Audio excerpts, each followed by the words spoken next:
Мен азыр чынын айтсам аябай жингим келди, өзүмө эле токтоло элемин.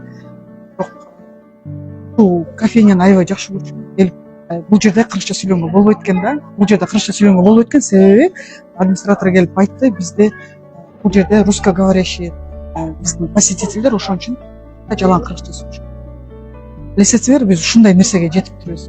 Көрсө өзүбүздүн мамлекетибизде өзүбүздүн кыргыз тилинде сүйлөгөн уже болбой калыптыр да. Бул жетти турчу точкабызга жетти окшойт.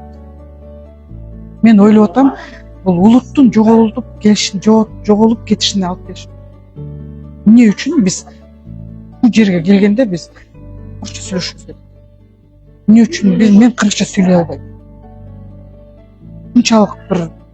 Мынчалык намысыма тийди, мен кызым кыргызча окусун деп кыргызча мектепке бергем. Эмне үчүн кызым орусча сүйлөп калды? Себеби кыргызча садиктер жок. Кыргызча садиктер жок, мен орусчага берип, эми кыргыз мектепке берип аябай кыйналып атабыз.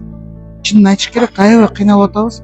Аябай жакшы окутуп атышат, бирок кызым баягы кыргызча сүйлөбөй жүрүп, кыргызча окубай жүрүп, мына ушундай болуп атат. Бул маселе ар бирибиз ойлондуруш керек деп ойлойм. Намысыбыз болсо, өз улутубузду сактагыбыз келсе, эң биринчи тилибизди сакташыбыз керек.